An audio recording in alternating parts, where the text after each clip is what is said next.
Hi, I really wanted to see how my iPhone would do with still images, and so I'm going to talk about some of these cards that came from last winter and what they kind of meant to me. These are designs that I did. I worked really hard to develop my own style, even though I was inspired by many of the great designers like Jennifer McGuire.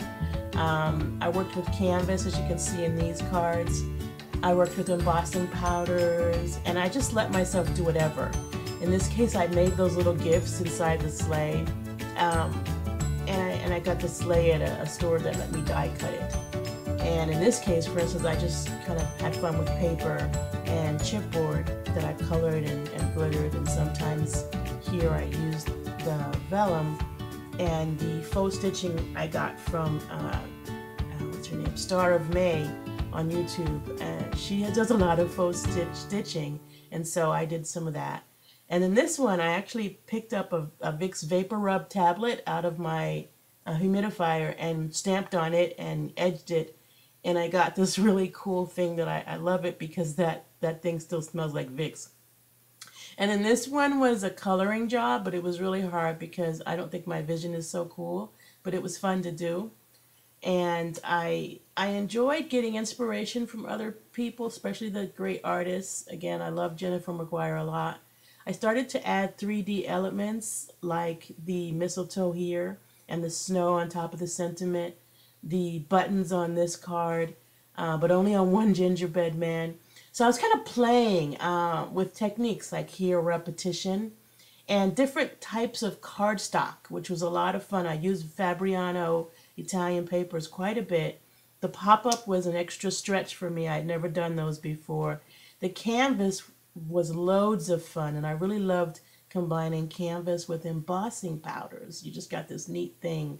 I did this for somebody at work. This was a reach again, trying to step away from cards just briefly. Those are his initials on there.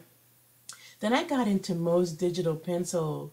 So Mo, she makes these ethnic, different, from all over the world types of digital stamps that you can download. And what these enabled me to do was to play with markers.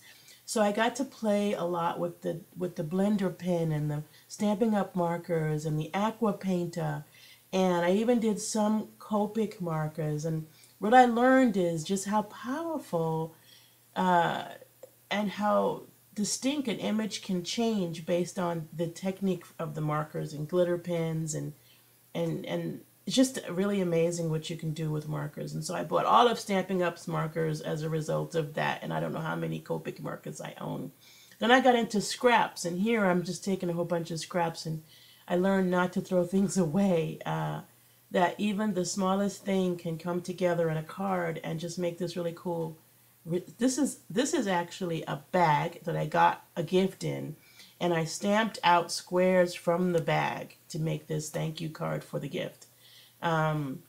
So, I mean, I just really enjoyed mixing stickers and stamps and papers from all over the place. It was a lot of fun, so I hope you liked seeing that peek into it. I enjoy doing these. Come back again for some more videos.